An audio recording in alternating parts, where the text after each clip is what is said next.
So that's the gun that was found in the blue Audi, correct? Yes. All right. Cool. Do you have any evidence that Mr. Stillwell's fingerprints are on that gun? I don't physically have any evidence of that. I believe the gun was taken by the crime scene technicians for additional processing. The results of that I'm unfamiliar with.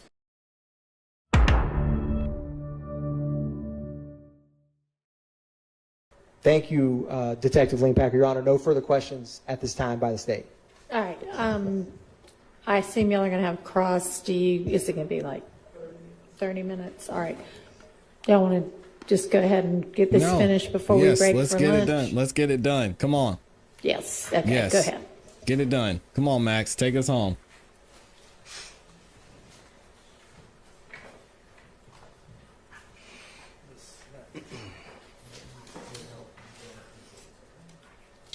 Now Max is going to paint the picture for us. Thank God. Detective Leanpacker, good afternoon now. Good afternoon. Max Shard, we've met before, but Max Shard, I represent Shannon Stillwell, okay? Yes, sir. All right. I just want to ask you first about what we talked about first in direct, talking about the downloads of the phone. We talked about you were able to find searches on a phone that you download or extract the data from, correct? Yes. Okay. I should say I didn't find searches because I didn't sift through the data, but I'm aware of there being some links associated with searches. So let me get this clear. You extracted information from several phones, including my client's phones, but you did not review any of the downloaded information.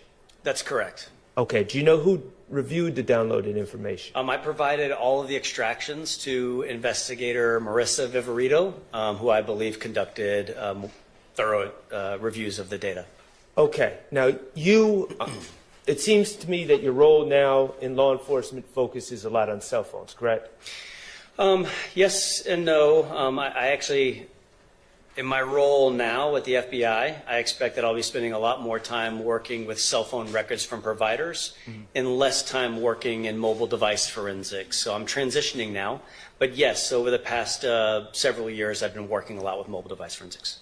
You were once a homicide investigator, though, correct? Up until about 3 weeks ago, yes, sir. Okay. Now, as a homicide investigator, if you see a search in a phone,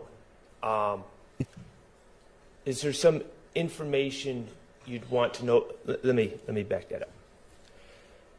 You would want to know when that search was made, correct? Yes. And now let me be clear, because on direct, you did say a few things. It could be when a search shows up with keywords, it could be someone clicking on a link sent by someone else, right? Yes. It could be someone searching in their phone themselves, correct? Yes. And it could be someone else utilizing a device, right? Just because it's someone's device doesn't mean they were the ones utilizing it at that time, correct? There we go. He said that Yes, already. I wouldn't count that as a third option because as a forensic examiner, I'd only be concerned about what the phone did. So no matter who's holding the phone when it did what it did, it's only one of the two, right? The phone navigated to a URL that resulted in search results from, say, Google, regardless of who's holding it. Okay. Now, with all those qualifiers aside, as an investigator, if you saw search results in a phone of a person of interest, you would want to know what date that search was allegedly done, correct? Yes. Okay. You would want to know, if you were investigating a case with such a cell phone, you would want to know if on that date of that search, other people had already alerted the owner of the phone of the fact that something had occurred at an address, correct? I would take that into consideration in my examination of the results, yes. So, for instance, if the search was homicide or shooting, Smith Street, X Bell Street, corner of Smith and Bell, you would want to know if the person that owns this phone or may have been using this phone is just searching that on them by themselves with no prompting, or if someone else has already alerted them to a fact that a shooting had occurred at that address. That would be an important fact to know as an investigator, wouldn't it? It would be important, an important consideration in how I reviewed the data, yes. Okay, and you'd also want to know, if the person searched these terms, hours after an event or days after an event, correct? Or before. Yes. Okay, and you'd want to know if there was press coverage about this event prior to the person searching. Objection, Your Honor. The press conference relevance. Press coverage. These niggas lacking. Overruled. Yes, and I'll add to explain my answer. It's not uncommon in cases of, I've worked homicides and I've been on our complex case squad in homicides, so I've worked a lot of violent crime cases, even those that haven't been homicides. I'm going to object as non-responsive if we're going to get into what usually happens. Just Let him think. explain his answer. Okay. Nah, boo. And it's not uncommon that there is media coverage of violent crime incidents when I'm conducting an investigation into such an incident. And it's not uncommon for those searches to be related to that media coverage of that incident. Right. Okay, so, but certainly there's a difference between someone, a suspect searching unknown keywords that no one else would know except them versus searching keywords after there's been media coverage, correct? That's difficult for me to answer in the hypothetical because oftentimes as an investigator conducting this type of search of a forensic analysis of a phone, I don't know what someone knows about the incident or how many people know it, especially if it's an incident that I suspect multiple people were involved in. Well, what if in that phone there was actual messages from other people alerting that person to the event? Would that give you insight as to whether they knew about the event? The person conducting the search? Yes. If other people had told them, Yep. texted them, Yep. sent them news articles in their phone. Yes and no. Yes, and that it would give me insight that there's evidence in the phone Yes of and the no. person operating the phone likely receiving information in that text message that, hey, this incident occurred. But no, in that I've worked many homicide cases where I see people that that I did charge with participation in a murder that were receiving notifications from other people, hey, did you hear about this incident? So one may have nothing to do Which with isn't the a other, crime. but one could have something to do with the other. It could be important. I would take it into consideration, yes. That absolutely be a part of my consideration in examining the phone. As a homicide investigator, you would take it into consideration whether someone told the owner of the phone about specifics of that event before they typed in the keywords. Yes. Okay. And Uh-oh. do you know what ATL Scoop is? Yes. Okay, ATL Scoop gives updates or really quick news about events around Atlanta, correct? Yes, largely the reposting of individual Instagram users' coverage of events around Atlanta. It's a big reposting site typically. Did ATL Scoop, to your understanding and knowledge of this case, Shamal Drink's shooting, did ATL Scoop have obdates being sent throughout Atlanta within hours of the shooting? I don't know. It's assuming facts. Okay, well, he said he doesn't know anything. If you know. I don't know. honestly know very little about this case other than I worked next to the detective that was the lead detective, Al Hogan. But I know very little about the circumstances of this Do you case. know if my client's girlfriend reached out to him within hours of the shooting that's just to another check if he objection. was okay and alerted him about the shooting? Objection, Your Honor. Lack of foundation in assuming facts. Well, Sustained.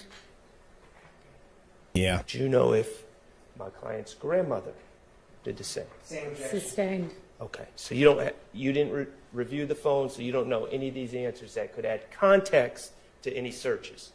From the phone or my knowledge of just being in the homicide unit next to the lead detective, no, I still don't know the answer. Okay, great. Now,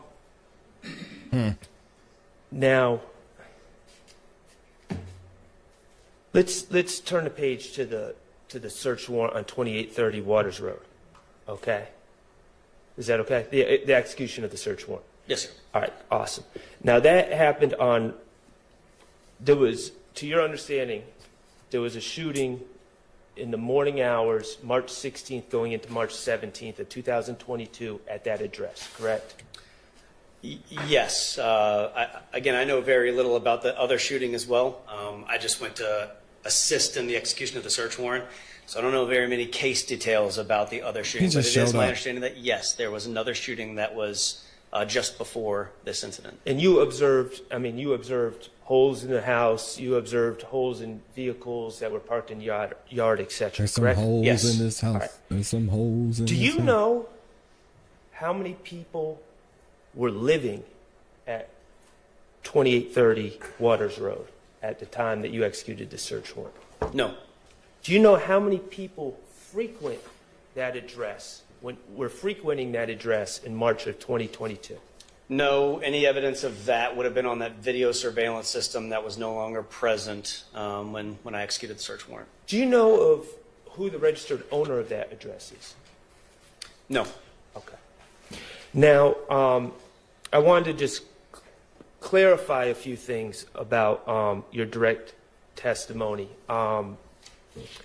First of all, Ms. Knight or Mr. Atkins, could you kindly display 318 Victor Victor?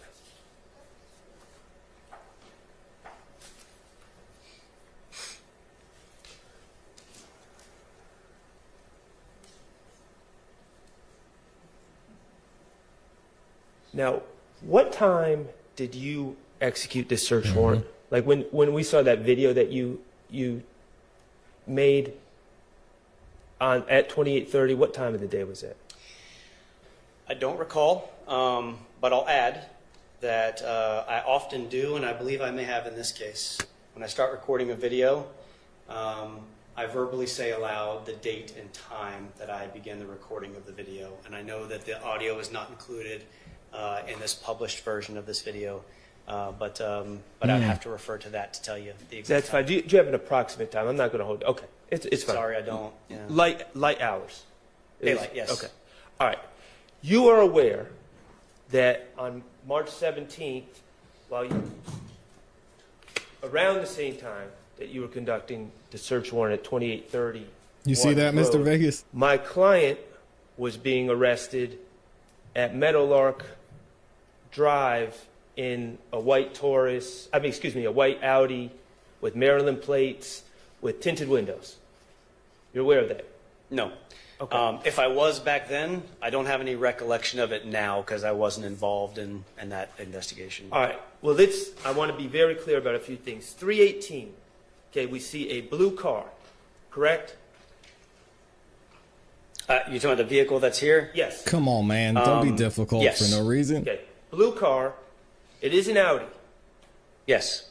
Okay. And you found various things in the car, and we're going to get to that in a second.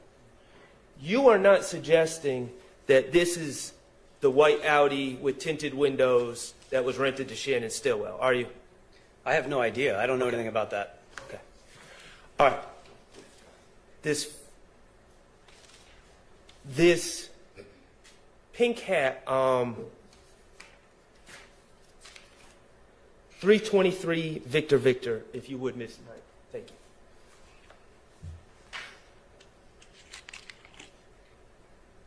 Turn the car volume up. Yes, I can. See that pink hat? And I think there's a better picture somewhere in here, but we're talking, and you have it in front of you. Yes, it's right here. Okay, that pink hat that's in that envelope. You aware that Mr. Stillwell was arrested on the same day in the white Audi wearing a pink hat? No. Okay.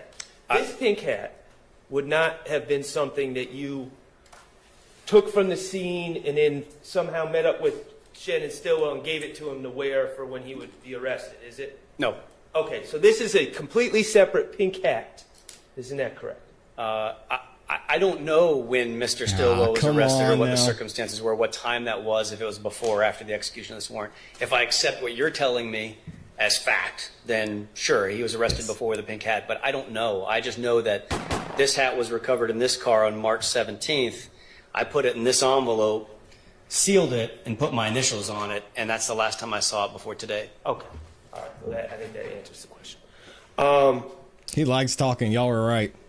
He Now- loves talking. In this car, you also found a gun, a very large gun. And that's what's in front of you on that table, correct? Yes, sir. And what well, kind of gun? no, that's the gun that went back to the ATF. You're right. Thank you Stolen for that firearm. correction. And what type of gun was that? That was it was a Ruger AR 5.56. Okay. And that gun was found in this blue Audi, and it was also inside the blue Audi was a license in the name of Eric Moore. Yes. Correct? Okay. And Eric Moore, did you investigate further into who Eric Moore was? I believe I ran Eric Moore's driver's license at some point to identify who he was, but no, I didn't conduct any follow-up investigation into that aspect of the processing of this vehicle or its contents. Okay. Miss Knight, if you could put up 319, Victor, please.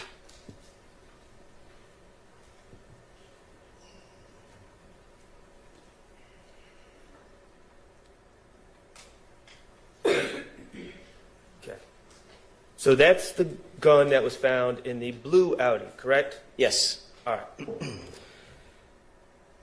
Do you have any evidence that Mr. Stillwell's fingerprints are on that gun? I don't physically have any evidence of that. I believe the gun was taken by the crime scene technicians for additional processing. The results of that I'm unfamiliar with. I'm going to say this in the most respectful way I can. And y'all let me know if you agree. What this guy sounds like is an overqualified eyewitness. Am I right?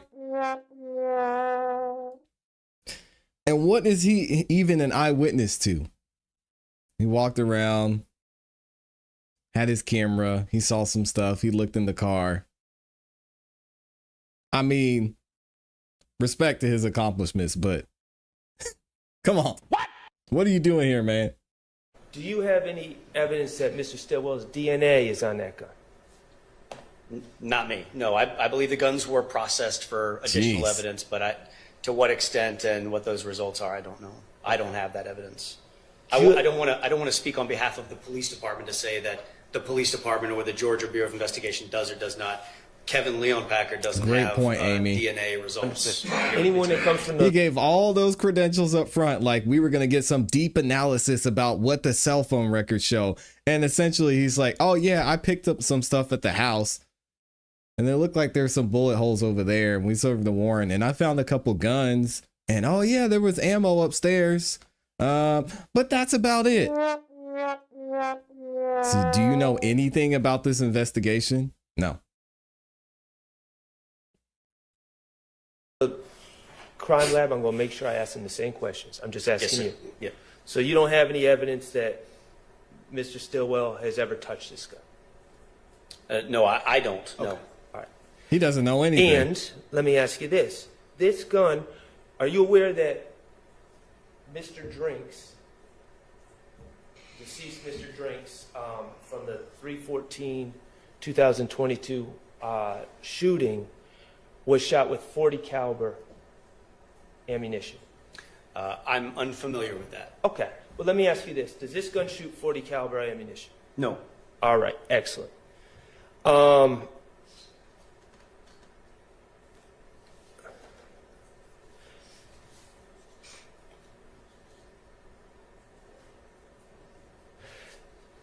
Miss Knight, if you could help me out and pull up 328 VV.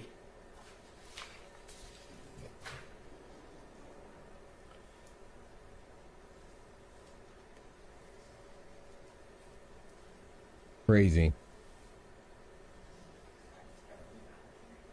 Yep, Tara said the same Definitely thing. Further down. It's the second gun. Finally, have a free second. The state really hyped up this witness. He was supposed to tell us a whole lot more than he has. Like, why do you tell us, oh, I've worked for the FBI and Thank you. this is my whole career and look at my resume. This But is I the was just second there. gun that you collected. Crazy. At 2830 Waters Road, correct? Yes. And that was in the mud. This gun was in the mud by a Jeep Liberty. Yes. Okay. Did Maybe again, this I'm going guy to was ask you silly. any DNA or fingerprints that you're aware of that link to Shannon Stillwell? Not that I'm aware of. Okay. And how about that Jeep Liberty? Are you aware of any links that would link or connect Mr. Stillwell to that Jeep Liberty? Not that I'm aware of. Okay. So, and let me ask you about what type of gun is this? It's a 7.62, I believe. It's a Romarm Cougar 7.62. The model is M10-762P. It's an AK-47 type firearm with a drum magazine. And it shoots 7.62 bullet or caliber bullets. Yes, Okay. It does not shoot 40 caliber bullets, does it? correct. All right. Excellent. And Miss Knight, if you could 330 Victor.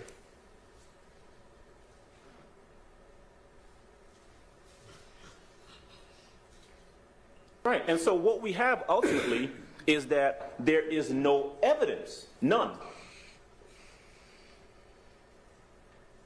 Crazy. Now, this gun was actually found in the house at 2830 Waters Road. Yes. Okay. And any DNA or fingerprints that you're aware of? It that is link the this gun to G3C. I Shannon knew it. Stillwell? It's nice. I have no knowledge of that. I'm getting one. And what type of gun is this? This is a Taurus G3 9mm pistol. 9mm. Yes. Does this gun shoot 40 caliber bullets? No. That's exactly what I pointed out earlier. We were talking about it in the chat. Mark, we had that conversation as well. Were you involved in the search warrant of 855 Allison Way, No. the residence of Jeffrey Williams? No. Okay, fair enough. All right. Couple more questions.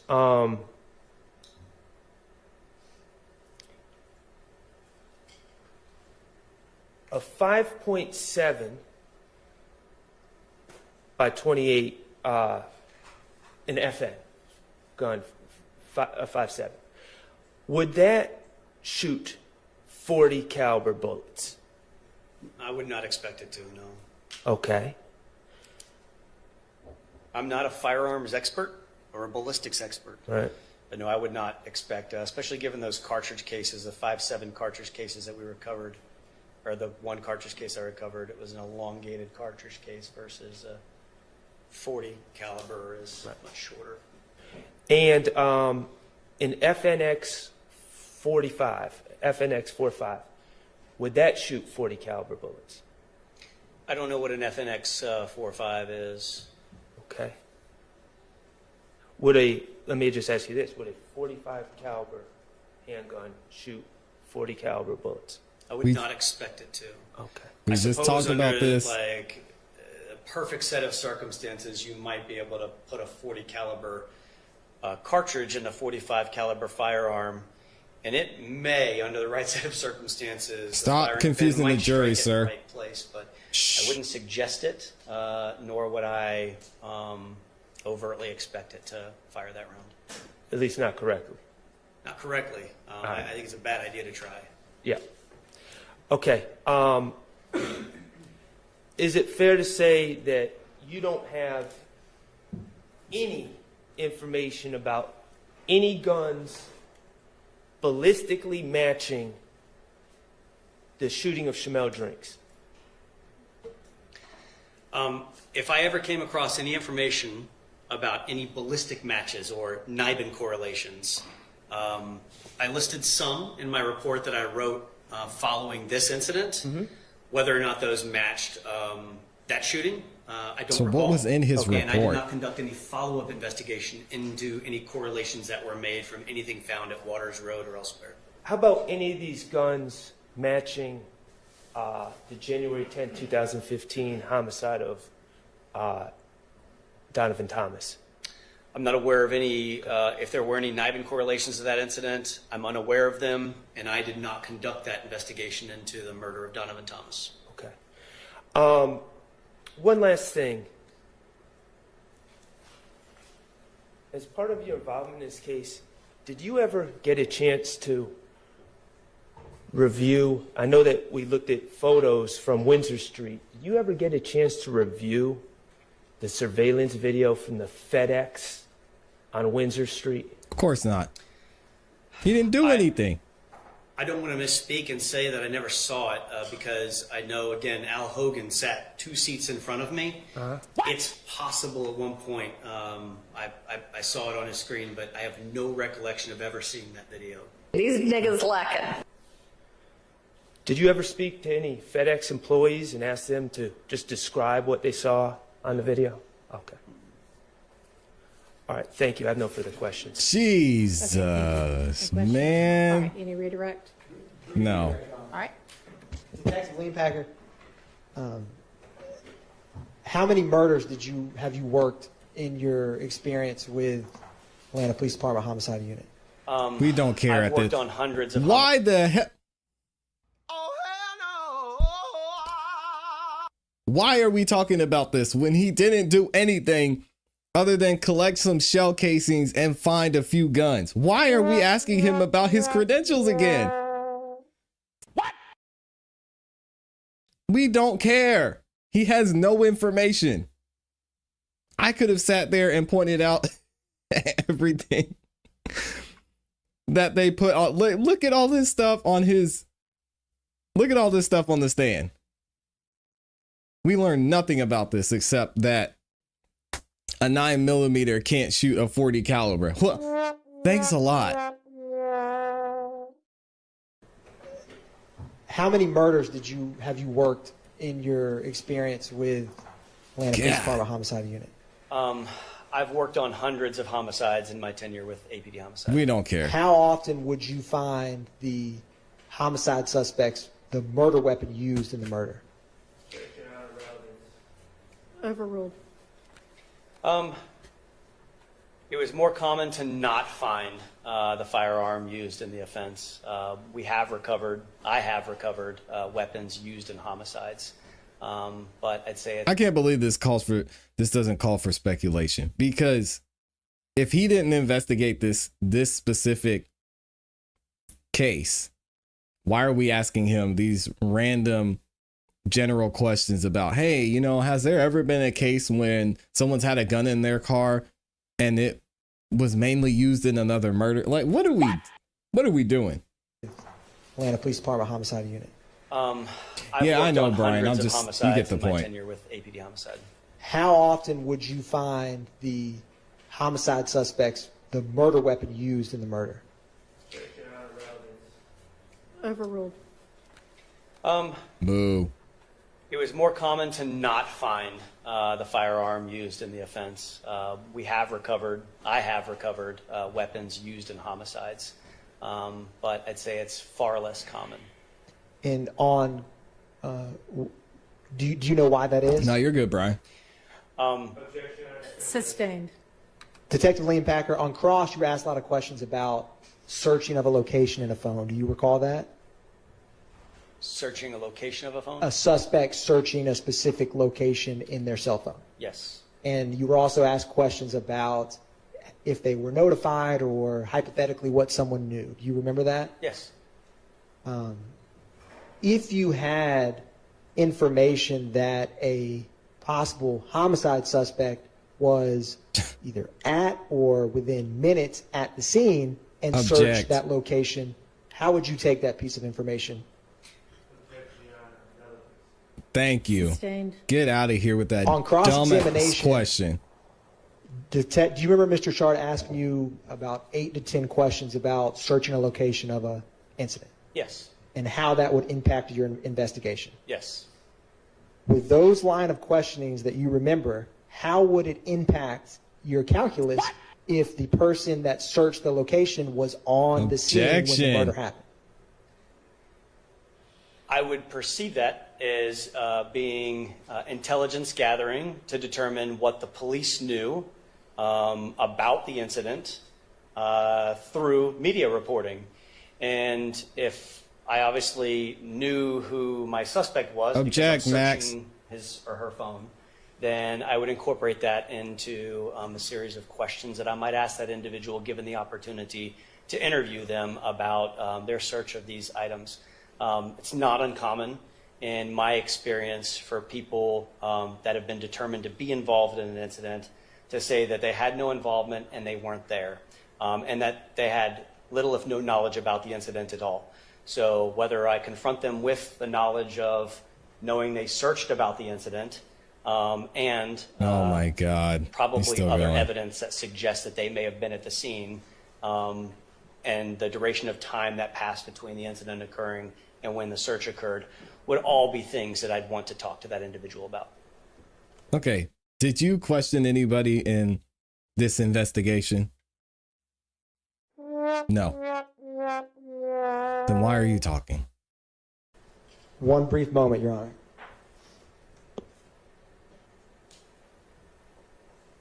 What do y'all think the jury's thinking Detective right Liam now? Packer, no further redirect by the state, Your Honor. Get him, Max. I'm glad you answered that last question. Here we go. If you had a suspect that said they had no involvement and were not there, you Here we think go. that's important? Yes. What about a suspect that says, I have no involvement, but yes, I was there. I was there.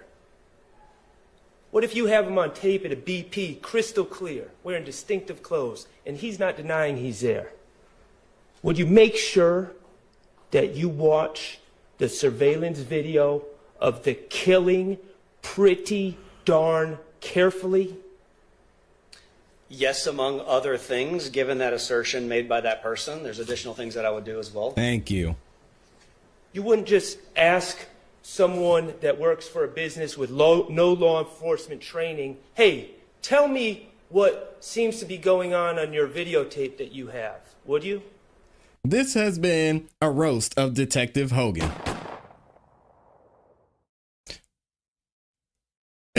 Max is forcing this guy to cook. Oh man, Max is forcing him to cook his coworker. Yikes. Oh, we gotta rewind this back. Hold on a second. Because I interrupted. Detective Santa Claus is about to get cooked. That said they had no involvement and were not there. You think that's important? Yes. What about a suspect that says, I have no involvement, but yes, I was there. I was there. What if you have him on tape at a BP, crystal clear, wearing distinctive clothes, and he's not denying he's there? Uh-oh.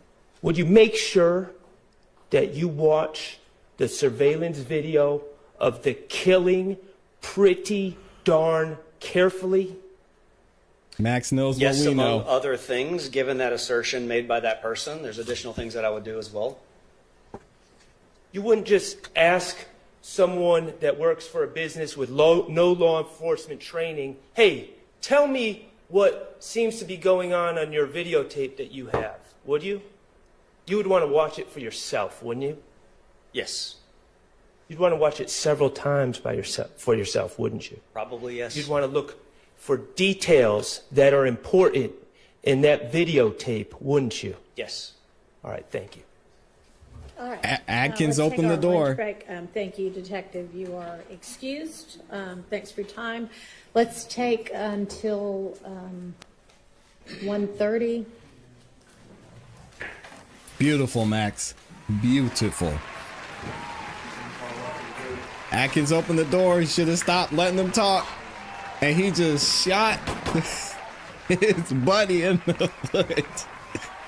Dang. Amazing, Max. Very, very, very well done. Yo, you know Detective Holman's gonna be on the phone like, hey, man. Oh, hell no. Why'd you say that? I did my job. He's got to go see him after this too. Lord have mercy.